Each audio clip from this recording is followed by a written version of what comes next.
بسم الله النور بسم الله النور بسم الله نور النور بسم الله النور بسم الله النور بسم الله نور النور بسم الله نور على نور بسم الله نور على نور بسم الله نور على نور بسم الله نور على نور بسم الله الذي هو مدبر الأمور. اعوذ باللہ من الشیطان الرجیم. بسم اللہ الرحمن الرحیم. الحمدللہ والصلاة والسلام علی رسول اللہ وعلی آلہ آل اللہ واللعنۃ الدائمۃ الابدیۃ علی اعدائہم اعداء اللہ من یوم عداوتہم الی یوم لقاء اللہ. دانشگاہ نجف کے زیر اہتمام ہونے والے رمضان پروگرام کی آج نویں کلاس ہے سینئر گروپ کی، اور اس میں ہماری گفتگو شروع ہوئی ہے پچھلی کلاس سے امامت اور ولایت پر. پچھلی کلاس میں ہم امامت کی بحث میں یہاں تک پہنچے تھے کہ ایک بہت بنیادی سوال ہے، اور وہ یہ کہ پیغمبر اکرم صلی اللہ علیہ وآلہ وسلم جب اس دنیا سے تشریف لے گئے تو کیا اپنے بات کے لیے کسی کو اپنا نمائندہ، اپنا جانشین، اپنا ولی، اپنا وصی مقرر کر کے گئے یا نہیں گئے؟ ظاہر ہے کہ اس سوال کے دو جوابات ہیں. ایک گروہ وہ ہے جو کہتا ہے بنا کر گئے، مقرر کر کے گئے، اعلان کر کے گئے، وہ شیعہ کہلاتے ہیں. اور دوسرا گروہ وہ ہے جس کا کہنا یہ ہے کہ بنا کر نہیں گئے تو وہ سنی کہلاتے ہیں. وہ لوگ جو کہتے ہیں بنا کر نہیں گئے وہ سمجھتے ہیں کہ وہ ٹینشن سے آزاد ہو جائیں گے یہ کہہ کر کہ ہمارے نزدیک تو ثابت ہی نہیں ہے کہ بنایا.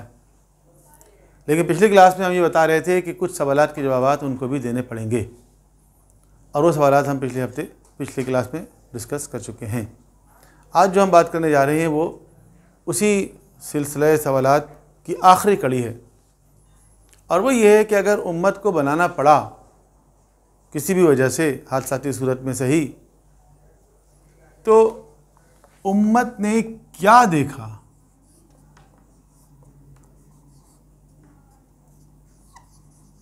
یعنی امت نے جس کو بھی پیغمبر کا جانشین، اس امت کا ہادی، اس امت کا خلیفہ بنایا،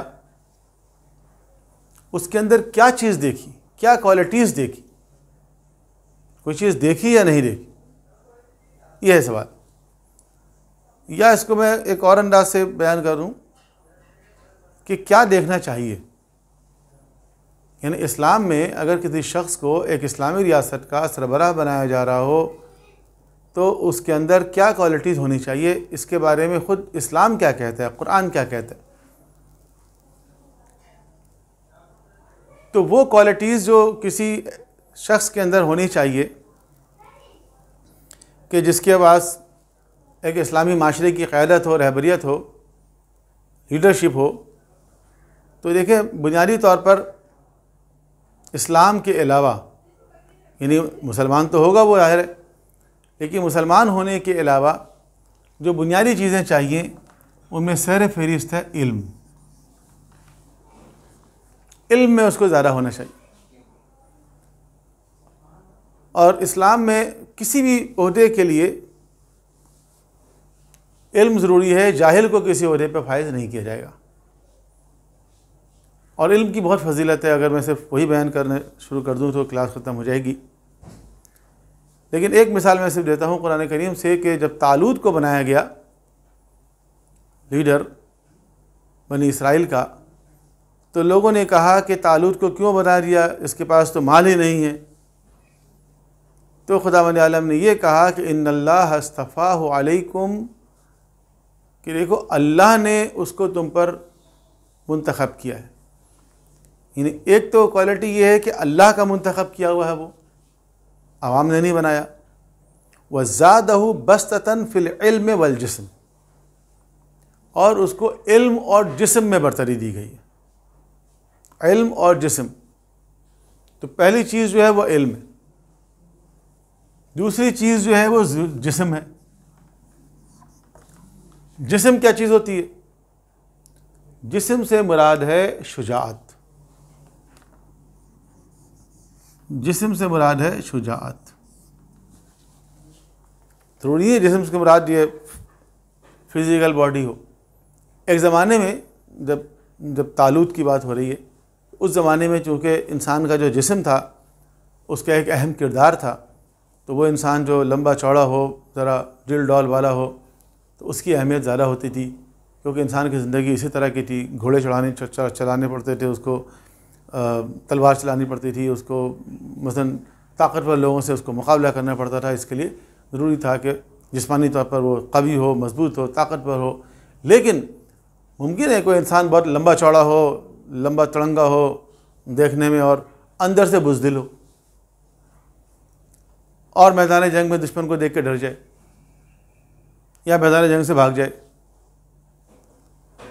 تو جسم سے کچھ نہیں ہوتا۔ اصل جو چیز ہے وہ کیا ہے؟ اس جسم کے اندر شجاعت بھی ہونی چاہیے۔ تو طالوت کو جو خدا نے منتخب کیا کیا کہہ کر وَزَادَهُ بَسْطَةً فِي الْعِلْمِ وَالْجِسْمِ، علم اور جسم میں برتری کی وجہ سے۔ تو اسلام میں جس چیز کو دیکھنے کی ضرورت ہے قیادت اور رہبریت میں، وہ ہے علم، اور اس کے بعد ہے تقوی۔ علم اور اس کے بعد ہے شجاعت، اور تیسری چیز ہے تقوی۔ تقوی جو ہر چیز کے لیے ضروری ہے۔ ابراہیم علیہ السلام والی آیت ہم بیان کر چکے ہیں پچھلی کلاس میں، جو سورہ بقرہ کی آیت نمبر 124 ہے۔ تو اس میں بھی کیا کیا خدا نے کہ لا ینال عہد الظالمین، کہ میرا یہ عہدہ کسی ظالم کے پاس نہیں پہنچے گا۔ اور ظالم کی تشریح ہم نے بیان کر دی ہے کہ ظالم کا مطلب یہ ہے کہ اپنے نفس پہ بھی ظلم کرنے والا نہ ہو اور کسی اور پر بھی ظلم کرنے والا نہ ہو۔ تو اپنے نفس پہ ظلم نہیں کرنے والا ہو سے مراد یہ ہے کہ گناہ گار نہ ہو، تو صاحب تقوی ہو، کیونکہ تقوی کی اہمیت سب سے زیادہ ہے۔ ان اکرمکم عند اللہ اتقاکم، اللہ کے نزدیک سب سے زیادہ عزت والا کون ہے؟ جو تقوی میں زیادہ ہو۔ تو تیسری چیز یہ، اور چوتھی چیز جو ہے وہ ہے حسن انتظام۔ حسن انتظام یعنی ایڈمنسٹریٹو کوالٹی، چونکہ ایک ایسی ذمہ داری ہے اس کا تعلق کہ سوسائٹی کی لیڈرشپ سے بھی ہے، معاشرے کے امور کو مینیج کرنا بھی ہے، تو اس کے لیے ایڈمنسٹریٹو رسپانسبلٹی ہوتی ہے۔ اس ایڈمنسٹریٹو رسپانسبلٹی کو فلفل کرنے کے لیے اس کے اندر ایڈمنسٹریٹو کوالٹی ہونی چاہیے۔ تو بنیادی طور پر یہ چار چیزیں۔ اب ہم اس طرف آتے ہیں کہ جن لوگوں نے بھی پیغمبر اکرم کے بعد خلیفہ کا انتخاب کیا، پہلے کا کیا ہو، دوسرے کا کیا ہو، تیسرے کا کیا ہو، تو کیا انہوں نے ان چیزوں کی رعایت کی؟ اور اگر کی تو ایسا کیوں ہوا کہ انہوں نے افضل کو چھوڑ کے مفضول کا انتخاب کیا؟ افضل کا انتخاب نہیں کیا، یعنی زیادہ فضیلت والے کو چھوڑ کے کم فضیلت والے کا انتخاب کر لیا۔ یعنی علم میں اگر آپ دیکھیں تو علی سے زیادہ علم کس کے پاس ہے؟ جن کے لیے اللہ کے رسول کیا کر گئے ہیں انا مدینۃ العلم و علی بابها، میں علم کا شہر ہوں اور علی اس کا دروازہ ہے۔ انا دار الحکمہ و علی بابها، میں حکمت کا گھر ہوں اور علی اس کا دروازہ ہے۔ کسی اور کے بارے میں کوئی ایک جملہ پیغمبر نے فرمایا ہو علم کے حوالے سے، کوئی ایک جملہ ایسے دکھا دے ایسا جس میں ان کی علمیت کو بیان کیا گیا ہو، بلکہ اور لوگ بھی علی علیہ السلام کے علم کا اقرار کرتے ہیں۔ لولا علی لہلک عمر، علی نہ ہوتے عمر ہلاک ہو جاتا۔ خدا وہ وقت نہ دکھائے جب مشکلات آئیں اور حل کرنے کے لیے ابو الحسن موجود نہ ہوں۔ تو علی کے علم کے مقابلے میں کس کا علم ہے؟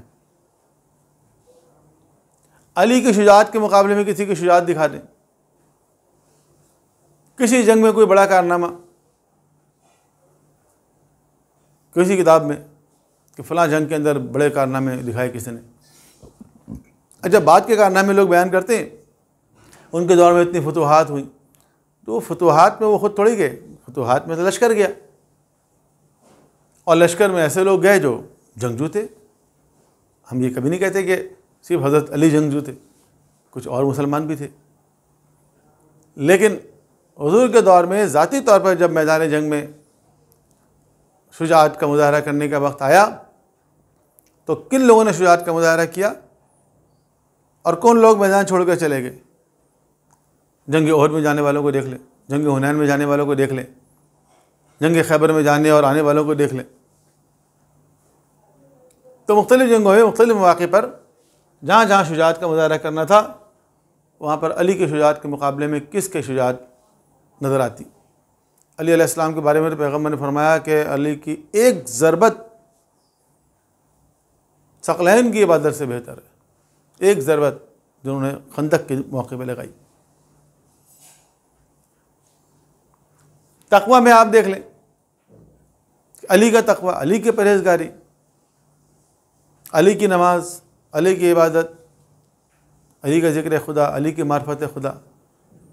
نہج البلاغہ اٹھا کے دیکھیں کہ علی کے تقوی اور علی کا علم کیا ہے۔ اس کے مقابلے ہم دیکھتے ہیں دوسرے لوگوں کو کہ وہ جب ان کی موت کا وقت آتا ہے تو شرمندہ ہوتے ہیں، پشیمان ہوتے ہیں، روتے ہیں، کہتے ہیں کہ کاش میں نے یہ کام نہ کیا ہوگا، کاش میں نے یہ نہ کیا ہوتا، کاش میں نے سیدہ کا دروازہ نہ کھلوایا ہوتا، چاہے وہاں میرے خلاف جنگ کی پلاننگ ہو رہی ہوتی۔ ایک صاحب کہتے ہوئے نظر آتے ہیں کاش میں کوئی پودا ہوتا جس کو بکری کھا کے مینگنی کی صورت میں نکال دیتی۔ تو یہ سب چیزیں کیا ظاہر کر رہی ہیں کہ تقوی پرہیزگاری کی کمی ہے، اپنے گناہ یاد آ رہے ہیں، اپنی چیزیں یاد آ رہی ہیں، آگے حساب و کتاب سے خوف آ رہا ہے۔ علی وہ ہے جو کہتے ہیں کہ مجھ سے آسمان کے راستے زیادہ سے زمین کے راستوں سے زیادہ میں آسمان کے راستے جانتا ہوں۔ حسن انتظام، اب لوگ مثالیں دیتے ہیں کہ یہ بنا دیا، وہ بنا دیا، 25 ادارے قائم کر دیے۔ علی علیہ السلام کو اگر آپ موقع دیتے تو وہ بھی قائم کر دیتے۔ نہیں، علی کی حکومت آئی، جنگیں شروع ہو گئیں، آپس کی جنگیں شروع ہو گئیں، کبھی جنگ جمل ہو رہی ہے، کبھی جنگ صفین ہو رہی ہے، کبھی جنگ نہروان ہو رہی ہے، اور اس کے بعد آپ کو خود ضربت سے شہید کر دیا گیا۔ لیکن جتنا موقع آپ کو ملا 4.5 سال، اس میں آپ نے عدل و انصاف کی اعلیٰ ترین مثال قائم کر دی۔ یہی حکومت ہوتی اور کیا ہوتی کہ فرمایا کہ اگر کوئی مجھے ساتوں بر اعظم دے دے اور مجھ سے یہ کہے کہ چونٹی کے منہ میں جو ایک جو کا چھلکا ہے میں اس سے وہ چھین لوں، تو یہ کام مجھ سے نہیں ہوگا۔ تو دیکھیں، بحث یہ ہے یہاں پر صرف کہ اگر امت نے بنایا تو امت نے کیا دیکھا؟ وہ چیزیں جو دیکھنی چاہیے اسلام میں، جو قیادت اور رہبریت کے لیے شرائط ہیں، امت نے ان کو دیکھا یا نہیں دیکھا؟ اور اگر دیکھا تو افضل کو چھوڑ کے مفضول کو کیوں بنایا؟ بعد میں لوگ فضیلت ثابت کرتے ہیں کہ انہوں نے نماز پڑھائی۔ بھئی نماز پڑھائی یہ وہ فضیلت ہے جس کا اظہار انہوں نے خود کبھی نہیں کیا۔ وہ خود کرتے ہیں نا، ثقیفہ بنو ساعدہ کی میٹنگ میں جا کر کہ پیغمبر نے مجھے نماز پڑھانے کے لیے آگے بڑھایا، انہوں نے خود یہ نہیں کہا کہ مجھے پیغمبر نے آگے بڑھایا۔ دوسرے لوگ یہ آرگومنٹس پیش کرتے ہیں کہ وہ پہلے ایمان لے آئے، وہ بعد میں ایمان لے آئے، وغیرہ وغیرہ، یہ سب باتیں۔ تو ہمارا جو تصور ہے وہ تو بالکل مختلف ہے کہ اللہ نے بنایا، ہم نے بنایا ہی نہیں۔ لیکن جہاں پر امت نے بنایا وہاں کیا ہوا؟ خود صحیح بخاری میں حضرت عمر کی زبان سے یہ جملہ موجود ہے کہ فواللہ ما کانت بیعۃ ابی بکر الا فلتۃ، کہ خدا کی قسم ابو بکر کی بیعت جلد بازی کا نتیجہ تھی۔ یہ بخاری کی حدیث، اور یہ حدیث بعض دوسری کتابوں کے اندر ہے تو اس کے آگے ایک جملہ اور ہے کہ خدا نے ہمیں اس کے شر سے بچا لیا، جلد بازی میں ایسا ہوا، اور کہا دوبارہ ایسا نہیں ہونا چاہیے، خود انہوں نے کہا۔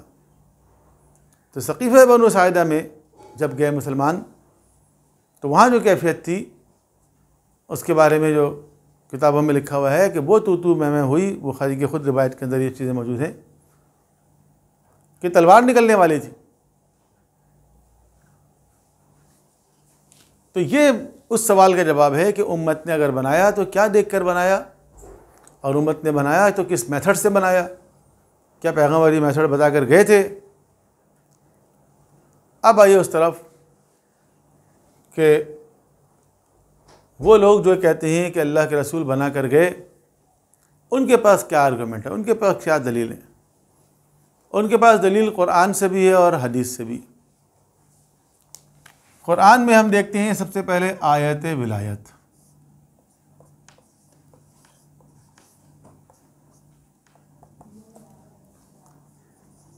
سورہ مائدہ کی آیت نمبر 55، اس کو کہتے ہیں آیت ولایت، جس میں کہا گیا انما ولیکم اللہ ورسولہ والذین آمنوا الذین یقیمون الصلاۃ ویؤتون الزکاۃ وہم راکعون۔ تو تمہارا ولی اور سرپرست اللہ ہے اور اس کا رسول ہے، اور ایمان والوں میں سے وہ ہے جو نماز قائم کرتا ہے اور حالت رکوع میں زکوٰۃ دیتا ہے۔ یعنی ولی بے معنی سرپرست۔ انما ولیکم اللہ، بے شک تمہارا ولی صرف اور صرف اللہ ہے، انما کی وجہ سے کہتے ہیں صرف اور صرف، اور اس کا رسول ہے۔ اور ایمان والوں میں سے، ایمان والے تو بہت تھے، یقیمون الصلاۃ جو نماز قائم کرتے ہیں وہ بھی بہت تھے، ویؤتون الزکاۃ جو زکوٰۃ بھی دیتے ہیں وہ بھی کافی تھے، لیکن وہم راکعون حالت رکوع میں، حالت رکوع میں کس نے زکوٰۃ دی؟ حالت رکوع میں اس آیت کی تفسیر میں جا کے دیکھیں تو شیعہ اور سنی مفسرین یہ بتائیں گے کہ یہ حضرت علی علیہ السلام ہے جنہوں نے حالت رکوع میں انگوٹھی دی، اور پھر اس کے بعد یہ آیت نازل ہوئی۔ تو گویا اس آیت کا مطلب یہ ہے کہ تمہارا ولی یا تمہارا سرپرست اللہ ہے اور اس کا رسول ہے، اور دیکھو یہ ہے جو حالت رکوع میں زکوٰۃ دے رہا ہے، یعنی علی ابن ابی طالب ہے۔ تو یہ آیت جو ہے یہ آیت ولایت کراتی ہے، کیونکہ اس میں ولایت کا ایک سلسلہ ہے، خدا کی ولایت، رسول کی ولایت اور علی علیہ السلام کی ولایت۔ دوسری ہے حدیث، تو اس میں ایک حدیث ہے جس کو کہتے ہیں حدیث منزلت۔ حدیث منزلت یہ بخاری میں بھی ہے، مسلم میں بھی ہے، اور یہ حدیث ہم پچھلی کلاس میں بیان بھی کر چکے ہیں کہ جب حضور جا رہے تھے جنگ تبوک کے لیے تو حضرت علی کو مدینے میں چھوڑ کر گئے۔ لوگوں نے کہا کہ آپ کو عورتوں اور بچوں کے درمیان چھوڑ کے جا رہے ہیں، تو اللہ کے رسول نے فرمایا، بخاری کے الفاظ یہ ہیں کہ الا ترضى ان تكون منی بمنزلت ہارون من موسیٰ الا انہ لیس نبی بعدی، کہ کیا آپ اس بات پہ راضی نہیں ہیں مجھ سے کہ آپ کی منزلت، آپ کی نسبت مجھ سے وہ ہے جو ہارون کی موسیٰ سے تھی، لیکن یہ کہ میرے بعد کوئی نبی نہیں آئے گا۔ یہ کہلاتی ہے حدیث منزلت، جو صحیح بخاری میں بھی ہے، مسلم میں بھی ہے، اور حدیث کی دیگر کتابوں کے اندر ہے۔ اس سے پتہ چلتا ہے کہ علی علیہ السلام جو ہیں وہ ہارون پیغمبر، اور حضرت ہارون علیہ السلام وہ ہے کہ جن کو موسیٰ علیہ السلام امت کے درمیان چھوڑ کر گئے تھے جب وہ کوہ طور پہ گئے۔ اب ہارون علیہ السلام نبی بھی تھے، اس لیے پیغمبر نے فرمایا الا انہ لا نبی بعدی، میرے بعد کوئی نبی نہیں آئے گا، یعنی آپ نبی نہیں ہیں بلکہ وصی نبی۔ تو آیہ ولایت، حدیث منزلت بہت ساری ہیں، ہم تو بہت سلیکٹڈ بیان کر رہے ہیں۔ حدیث غدیر، حدیث غدیر، کہ غدیر کے موقع پر تفصیلات میں بیان نہیں کر رہا چونکہ شیعوں کا تو سنا سنایا واقعہ ہے کہ حجۃ الوداع کے بعد پیغمبر واپس آ رہے تھے تو غدیر کے مقام پر آپ نے ایک خطبہ ارشاد فرمایا، اور پھر وہاں پہ فرمایا من کنت مولا فعلی مولا، جس کا میں مولا ہوں اس کا یہ علی مولا ہے۔ ترمذی نے، احمد بن حنبل نے، طبرانی نے، امام نووی نے، مصنف ابن ابی شیبہ نے اس حدیث کو بیان کیا ہے کثرت کے ساتھ۔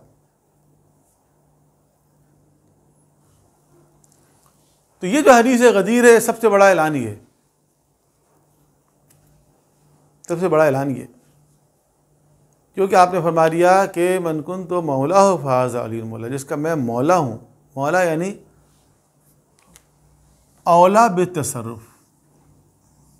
مولا کے بہت سارے معنی ہیں، لیکن وہ معنی جو یہاں لیا جاتا ہے وہ اولا بالتصرف۔ جیسے کہ پچھلے لیکچر میں بیان کیا تھا میں نے کہ حضور نے ان سے اقرار لیا، لست اولا بکم من انفسکم، کیا میں تمہاری نفسوں پر تم سے زیادہ اختیارات نہیں رکھتا؟ لوگوں نے کہا بے شک آپ رکھتے ہیں۔ جب لوگوں نے اقرار کیا تو فرمایا من کنت مولا فہذا علی مولا، کہ وہ اتھارٹی، وہ اختیار جو میں رکھتا ہوں وہ یہ علی رکھتا ہے۔ اچھا، اس میں کنفیوژن کی بات نہیں ہے، بہت سے لوگوں نے کہا مولا کا معنی تو مختلف ہے اور 40 معنی ہوتے ہیں، اپوزٹ معنی بھی ہوتے ہیں، کنٹراڈکٹری معنی بھی ہوتے ہیں۔ داماد بھی مولا کہلاتا ہے، سزر بھی مولا کہلاتا ہے، اور غلام بھی مولا کہلاتا ہے، آقا بھی مولا کہلاتا ہے۔ تو گویا اللہ کے رسول نے ایک بات کی تو وہ بات اس طرح گول مول تھی، وہ بیک تھی معاذ اللہ، کہ لوگ صحیح سمجھ نہیں پائے، کچھ لوگ کچھ سمجھ رہے تھے، کچھ لوگ کچھ سمجھ رہے تھے۔ یہ تو اللہ کے رسول پہ الزام ہو گیا کہ وہ ایسی بات کر رہے ہیں جو کلیئر نہیں ہے، واضح نہیں ہے، جبکہ خود پیغمبر کے بارے میں یہ ملتا ہے کہ آپ افصح العرب تھے، عرب کی فصیح ترین زبان بولتے تھے۔ تو وہ معاذ اللہ ایسی بات کریں گے کہ جو گول مول ہو، جس کا معنی کچھ لوگ کچھ اور لے رہے ہوں، کچھ لوگ کچھ اور لے رہے ہوں۔ یہ تو فصاحت اور بلاغت کے خلاف ہے، جبکہ ایسا نہیں ہے، لوگوں نے اس کا مطلب سمجھ لیا تھا۔ یہی وجہ ہے کہ وہیں پر میدان خضر میں لوگوں نے مبارکباد دی۔ مبارکباد دینے والے میں حضرت عمر خود شامل تھے، انہوں نے کہا بخین بخین لک یا ابن ابی طالب، کہ آج سے آپ میرے اور تمام مومنین و مومنات کے مولا ہو گئے۔ اور وہیں پر حسان ابن ثابت نے ایک کچھ اشعار پڑھے غدیر کی مناسبت سے، وہ بھی کتابوں میں اندر موجود ہیں۔ تو یہ بہت بڑا واقعہ ہے، کیونکہ معمولی واقعات نہیں۔ پھر اس واقعے کا تعلق جو ہے وہ قرآن کریم کی بعض آیتوں سے بھی ہے۔ سورہ مائدہ کی آیت نمبر 67 ہے، یا ایھا الرسول بلغ ما انزل الیک من ربک وان لم تفعل فما بلغت رسالتہ، اے رسول آپ وہ پیغام پہنچا دیجیے جو آپ کے رب کی طرف سے پہلے نازل ہو چکا ہے، وان لم تفعل فما بلغت رسالتہ، اگر آپ نے یہ کام نہ کیا تو گویا رسالت کا کوئی کام ہی انجام نہیں دیا۔ خود مزاج اس آیت کا دیکھیں، اس سے اندازہ ہوتا ہے کتنا اہم کام ہے کہ اگر آپ نے یہ کام نہ کیا تو گویا رسالت کا کوئی کام ہی انجام نہیں دیا، گویا جو کام آج تک آپ نے کیا ہے وہ سب ضائع ہو جائے گا اگر آپ نے اس لیڈرشپ کی کنٹینیوشن کا اعلان نہیں کیا تو۔ اور جب پیغمبر نے اعلان کر دیا تو اس کے بعد آیت نازل ہوئی الیوم اکملت لکم دینکم واتممت علیکم نعمتی ورضیت لکم الاسلام دینا۔ آج ہم نے تمہارے دین کو مکمل کر دیا، نعمتیں تمام کر دیں، اور تمہارے لیے دین اسلام سے راضی ہوا۔ یہ دو آیتیں بہت امپورٹنٹ ہیں، دونوں سورہ مائدہ کی، ایک 67 ہے، ایک 3 ہے۔ اگر غدیر کے موقع پر یہ نازل نہیں ہوئی ہے، بعض لوگوں نے انکار بھی کیا ظاہر ہے، تو اور کون سا ایسا امپورٹنٹ ایونٹ ہے کہ اگر یہ کام نہیں ہوا تو رسالت کا کوئی کام ہی نہیں ہوا؟ یا وہ کون سا اہم موقع ہے کہ جب اکمال دین کا اعلان ہوا کہ دین جو ہے پرفیکٹ نہیں، موسٹ پرفیکٹ ہو گیا؟ تو ظاہر ہے کہ اس سے زیادہ اہم اور کوئی موقع نہیں ہے۔ ترمذی اور نسائی نے تو ایک حدیث اور لکھی ہے کہ پیغمبر نے یہ فرمایا، اور یہ واقعہ بھی کوئی حجۃ الوداع کے زمانے کا ہی ہے، کہ پیغمبر نے فرمایا ما تريدون من علی ما تريدون من علی ما تريدون من علی، تم لوگ علی کے متعلق کیا چاہتے ہو، تم لوگ علی کے متعلق کیا چاہتے ہو، تم لوگ علی کے متعلق کیا چاہتے ہو؟ فرمایا ان علی منی وانا منہ، بے شک علی مجھ سے اور میں علی سے ہوں، وہو ولی کل مؤمن من بعدی، وہ میرے بعد ہر مومن کا ولی، من بعدی۔ بعض لوگوں نے یہ حدیث لکھی من بعدی کو اڑا دیا، لیکن پیغمبر نے فرما دیا میرے بعد، اس کا مطلب کیا ہے؟ اس کا مطلب یہ ہے کہ وہ ولایت جو مجھے حاصل ہے، دیکھو وہی ان کو حاصل ہے۔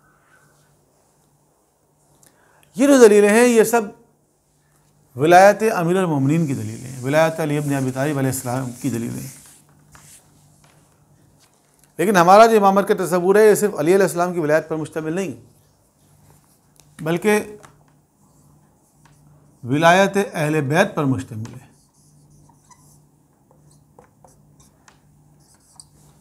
ولایت اہل بیت،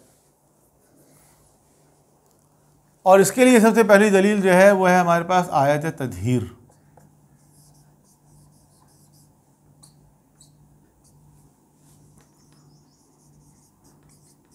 سورہ احزاب کی آیت نمبر 33، انما یرید اللہ لیذھب عنکم الرجس اہل البیت ویطہرکم تطہیرا۔ یہ کیا ہے؟ آیت تطہیر اہل بیت کی طہارت کی دلیل ہے۔ ہر طرح کے رجس کو اللہ نے آپ سے، عیب کو، نقص کو، گندگی کو، ناپاکی کو، پلیدی کو، عصیان کو، نسیان کو، ہذیان کو دور کر دیا۔ سورہ احزاب میں جہاں پر یہ آیت ہے اس کے آگے اور پیچھے دیکھیں تو وہاں پر امہات المومنین کا تذکرہ ہے، وقرن فی بیوتکن، گھر میں ٹک کے بیٹھی رہا کرو۔ آگے والی آیت میں کہا گیا وَاذْكُرْنَ مَا يُتْلَىٰ فِي بُيُوتِكُنَّ۔ تو یہ اوپر نیچے دونوں جمع مؤنث کا صیغہ ہے، بیچ میں مذکر آ گیا، انما یرید اللہ لیذھب عنکم الرجس اہل البیت ویطہرکم تطہیرا۔ تو بعض لوگوں کو غلط فہمی ہوئی ہے کہ جی ازواج کے بارے میں ہے یہ، اور یہ غلط فہمی آج کی نہیں ہے، اس دور میں بھی تھی۔ اور اس دور میں بھی لوگوں نے جناب ابن عباس سے پوچھا کہ کیا امہات المومنین بھی اس میں شامل ہیں؟ تو انہوں نے کہا نہیں، اس میں شامل نہیں ہے۔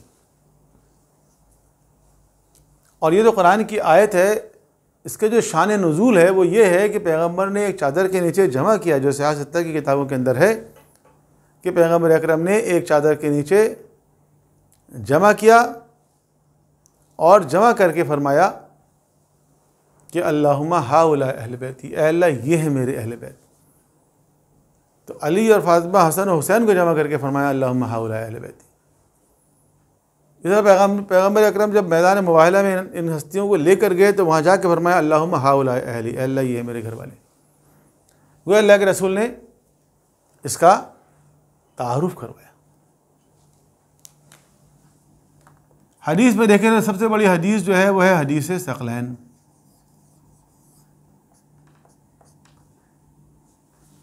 حدیث ثقلین کہ پیغمبر نے فرمایا میں دو گراں قدر چیزیں چھوڑ کے جا رہا ہوں، انی تارکم فیکم الثقلین، کتاب اللہ و عطرتی اہل بیتی۔ ایک اللہ کی کتاب، ایک میری عطرت یعنی اہل بیت۔ ما ان تمسکتم بہما لن تضلوا بعدی، جب تک ان دونوں کو تھامے رہو گے ہرگز گمراہ نہیں ہوگے۔ وانہما لن یفترقا حتی یرد علی الحوض، اور یہ دونوں بھی ایک دوسرے سے جدا نہیں ہوں گے جب تک کہ حوض کوثر پر میرے پاس نہ پہنچے۔ طبرانی نے معجم الکبیر میں کئی سند کے ساتھ یہ حدیث لکھی ہے، ابن عساکر نے لکھی ہے، ابن کثیر نے لکھی ہے، اور سب سے اہم بات یہ ہے کہ صحیح مسلم نے لکھی۔ صحیح مسلم نے بھی عطرت ہی لکھی ہے، لیکن بعض لوگوں نے کہا کہ جی حضور نے فرمایا میں دو چیزیں چھوڑ کے جا رہا ہوں، ایک قرآن اور ایک میری سنت۔ سنت والی روایت جو ہے موطا امام مالک کے اندر آئی ہے،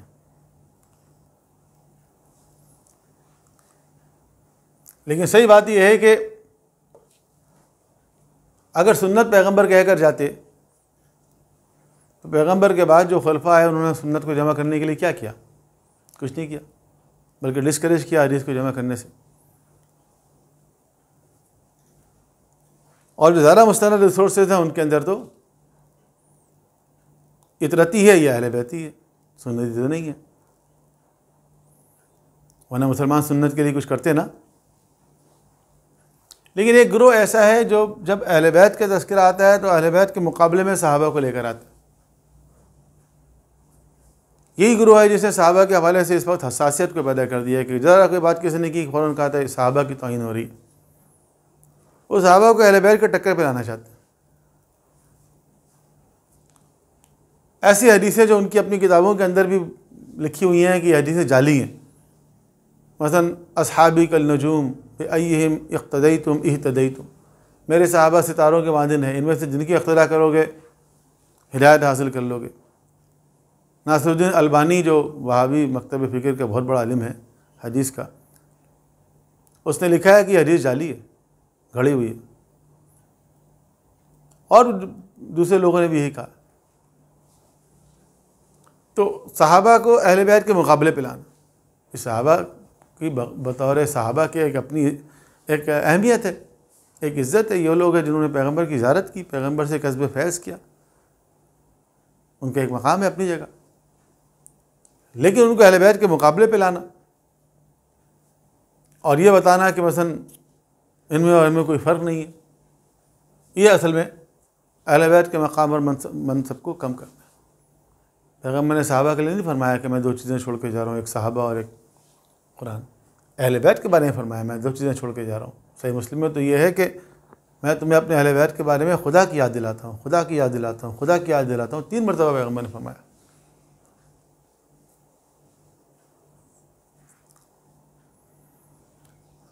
تو یہ بنیادی تصور ہے. دیکھیں شیعوں کا تصور امامت جو ہے اس کا. اسی کے آگے پھر بات آتی ہے ائمہ اثنا عشر کی.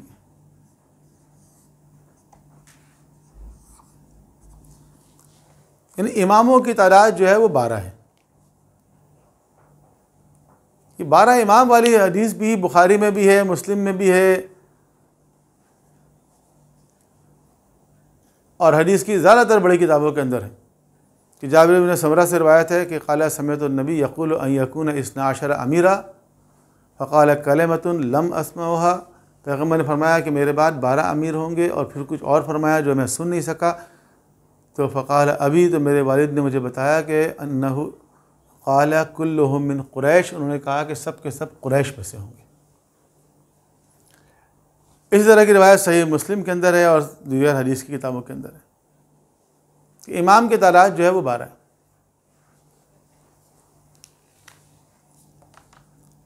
اور آخری جو ہے وہ امام مہدی عجل اللہ فرجہ شریف ہے.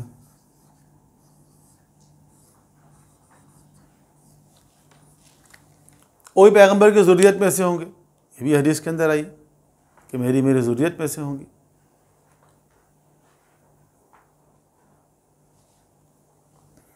تو شیعوں کا جو تصور امامت اور ولایت ہے اس کے مطابق علی علیہ السلام کی امامت و ولایت، اہل بیت کی امامت و ولایت، ائمہ کی تعداد 12 اور امام مہدی عجل اللہ فرجہ شریف کا پیغمبر کی ذریت میں ہونا. اس کے مقابلے میں اور یہ سب کے سب جو ہیں وہ معصوم اور منصوص ہیں کہ جن کا اعلان اللہ کے رسول کر کے گئے یا امام ایک دوسرے کی بات کر کے گئے، اور ان کا انتخاب امت نے نہیں کیا. امت کو انتخاب کا اختیار کس نے دیا؟ جو شورا کا تصور ہے اور اجماع کا تصور ہے وہ کیا ہے؟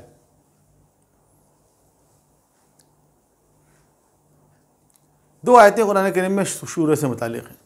ایک ہے سورہ شورا آیت نمبر 38، والذین استجابوا لربہم وقاموا الصلاۃ وامرہم شورا بینہم، وامرہم شورا بینہم، کہ ان کا جو امر ہے، معاملات جو ہیں وہ آپس کے مشورے سے طے پاتے ہیں.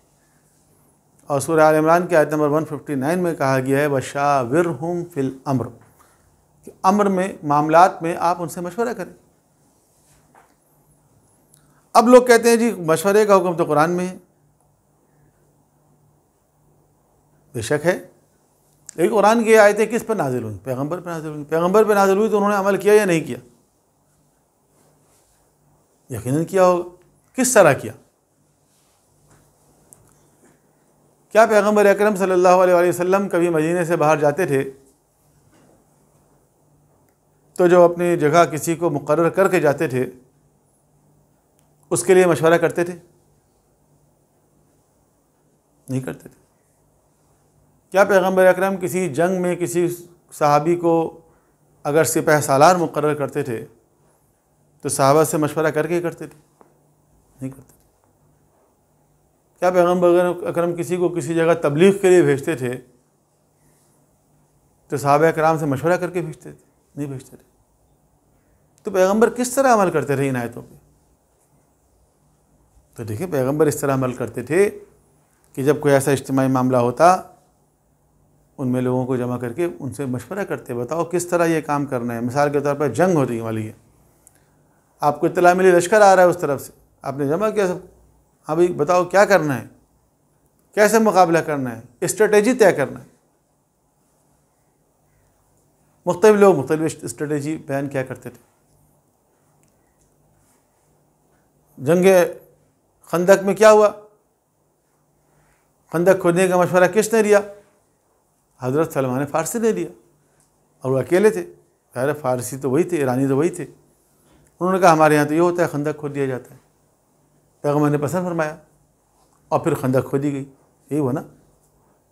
تو وہ جو مشورے ہوتے تھے وہ میجورٹی از اتھارٹی کی بنیاد پر نہیں ہوتے تھے، بلکہ مشورہ دینے والے نے مشورہ دے دیا، اب اللہ کے رسول کی مرضی ہے، اس مشورے کو مانے یا نہ مانے، مرضی ہے، وہ اللہ کے رسول ہے۔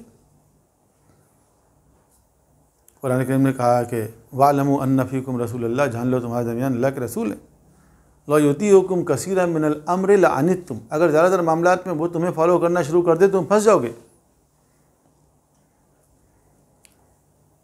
تو مشورہ کرتے تھے اللہ کے رسول، لیکن آپ پابند نہیں تھے مشورے کے۔ پھر سب سے اہم بات یہ ہے کہ قرآن کریم نے کہا کہ وَأَمْرُهُمْ شُورَى بَيْنَهُمْ، امرہم، وہ جو امر ان سے متعلق ہو اس میں مشورہ کریں۔ امامت امرہم نہیں ہے، امامت امر اللہ ہے، اس میں مشورہ نہیں ہوگا، اللہ کا فیصلہ آئے گا۔ اچھا، ثقیفہ بنو ساعدہ میں کیا مشورہ ہوا تھا؟ ثقیفہ بنو ساعدہ میں تو بنو ساعدہ کون تھے؟ مدینہ کے انصار میں سے اوس اور خزرج جو دو بڑے قبیلے تھے، اس میں خزرج قبیلے کی ایک شاخ تھی، ایک برانچ تھی بنو ساعدہ، ان کی میٹنگ تھی۔ وہ ایک دو افراد قبیلے اوس کے بھی شامل ہو گئے تھے، یعنی مدینہ کے انصار اس کی بھی ایک برانچ، اس کی ایک میٹنگ ہو رہی ہے۔ اس میٹنگ کے اندر آپ 3 آدمی مہاجرین میں سے چلے گئے، حضرت ابوبکر گئے، حضرت عمر گئے، ابو عبیدہ ابن جراح گئے، اور وہ آپس میں انہوں نے طے کر لیا تم ان کو بنا دو۔ انہوں نے کہا نہیں، آپ کی موجودگی میں ہم کیسے بن سکتے ہیں، اور ان کی بیعت ہو گئی۔ مہاجرین انصار سے مشورہ کیا گیا؟ نہیں کیا گیا، تھے ہی نہیں وہ وہاں پہ، مہاجرین میں سے 3 آدمی تھے بس، کون سا مشورہ؟ حضرت عمر کو حضرت ابوبکر نے بنایا، مشورہ کر کے بنایا؟ نہیں بنایا، اپنی مرضی سے بنا دیا۔ حضرت عمر نے جو کمیٹی بنائی خلیفہ بنانے کے لیے، مشورے سے بنوائی؟ نہیں، اپنی مرضی سے کمیٹی بنا دی، جس کو چاہا اس کے ہیڈ بنا دیا۔ عبدالرحمن ابن عوف ان کے رشتہ دار تھے، ان کو ہیڈ بنا دیا انہوں نے۔ عبدالرحمن ابن عوف نے خود ہی ایسی شرط ڈیزائن کر لی کہ جو پتہ تھا علی مانیں گے نہیں کبھی، کہ قرآن و سنت کے علاوہ سیرت شیخین پہ بھی چلنا ہے، پتہ تھا علی نہیں مانیں گے اس شرط کو۔ حضرت علی نے نہیں مانی، کہا پھر ہم ان کو دے دیتے ہیں خلافت۔ ٹھیک ہے، ان کو دے دو۔ ان سے کہا آپ مانیں گے؟ انہوں نے کہا ہاں، قرآن سنت اور سیرت شیخین پہ چلیں گے۔ کیا وہ چلے؟ کیا حضرت عثمان سیرت شیخین پہ چلے؟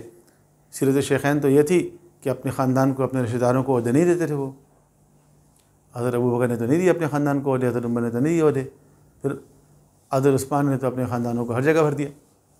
تو سیرت شیخین پہ چلے تو نہیں، لیکن وہاں پہ انہوں نے قبول کر لیا اور اس کی بنیاد پر وہ خلیفہ بن گیا۔ تو وہ جو شورا کی بات ہو رہی ہے، وہ شورا کہاں ہے؟ یا حضرت عمر کے مجلس شورا کا بڑا چرچہ ہے، تو کیا وہ کوئی پرماننٹ باڈی تھی؟ کیا اس کے لیے کوئی الیکشن ہوتا تھا؟ کوئی سلیکٹڈ لوگ تھے؟ کیا ریگولر میٹنگ ہوتی تھی؟ ایسا کچھ نہیں تھا۔ جب کوئی ایشو سامنے آتا رہا، جن کو مناسب سمجھتے تھے بلا لیا کرتے تھے، ان سے مشورہ کر لیا کرتے تھے۔ بعض اوقات حضرت علی کو بلا لیا کرتے تھے۔ ایران میں جانے کا وقت آیا کہ جائیں یا نہ جائیں، آپ نے حضرت علی کو بلایا، حضرت عمر نے، حضرت علی نے کہا نہیں جاؤ، انہیں کے کہا ٹھیک ہے، علی اچھا مشورہ دے رہے ہیں، نہیں گئے۔ اور پھر سب سے اہم بات یہ ہے جس پہ آج ہم کلاس ختم کر رہے ہیں کہ قرآن کریم نے کہا وَمَا كَانَ لِمُؤْمِنٍ وَلَا مُؤْمِنَةٍ إِذَا قَضَى اللَّهُ وَرَسُولُهُ أَمْرًا، کسی مومن مرد یا عورت کو اختیار نہیں ہے کہ جب خدا اور رسول کسی امر کے بارے میں فیصلہ کر دیں ان یکون لہم الخیرۃ من امرہم، تو وہ بھی اپنے امر کے بارے میں صاحب اختیار بن جائیں۔ یعنی اللہ اور اس کے رسول کا جب حکم آ جائے تو اب مومن کا اختیار ختم ہو جاتا ہے۔ وَمَن یعص اللہ وَرَسُولَهُ فَقَدْ ضَلَّ ضَلَالًا مُبِینًا، جو بھی خدا اور رسول کی نافرمانی کرے گا بڑی کھلی ہوئی گمراہی میں مبتلا ہوگا۔ تو اگر اللہ اور اس کے رسول کا حکم آ گیا ان کنتم مولاہ فہذا علی مولا، پورا دین، پوری شریعت، پورا اسلام یہی تو ہے نا۔ اللہ کے رسول نے کہا صلو کما رأیتمونی اصلی، نماز ایسے پڑھو جیسے مجھے پڑھتے ہوئے دیکھتے ہو۔ جیسے اللہ کے رسول نے نماز پڑھی وہ نماز، جیسے اللہ کے رسول نے روزے کا حکم دیا روزے، جیسے اللہ کا حکم رسول نے زکوٰۃ جن چیزوں پہ بتائی ان پہ زکوٰۃ نکلے گی، جتنی بتائی اتنی نکلے گی۔ مناسک حج جو اللہ کے رسول نے دیا اسی کے مطابق حج ہوگا قیامت تک۔ دیگر حلال و حرام اللہ کے رسول نے دیا وہی ہم لے رہے ہیں۔ حدود، تعزیرات، قصاص، دیات، وراثت کا قانون، سود کا حرام ہونا، شراب کا حرام ہونا، پوری شریعت کس نے دی؟ اللہ کے رسول نے دی۔ اسی اللہ کے رسول نے کہا من کنتم مولا فہذا علی مولا، امت کری نہیں ہم الگ میٹنگ کر کے بنائیں گے۔ تو اللہ اس کے رسول کا فیصلہ آ گیا تھا، اس کے بعد کسی بھی الیکشن، سلیکشن، نومینیشن کی گنجائش نہیں ہے، اور وہ ان لیجیٹیمیٹ، غیر قانونی چیز کہلائے گی۔ یہیں پر ہم ختم کرتے ہیں، اور پھر اس کے بعد امام زمانہ سے متعلق گفتگو آئے گی سامنے، جو انشاءاللہ آغا مبشر صاحب بیان فرمائیں گے، اور پھر ہم آخرت کے موضوع پہ ہم دوبارہ کلاس جوائن کریں گے۔ والسلام علیکم ورحمۃ اللہ وبرکاتہ۔ اللهم صل على محمد وآل محمد۔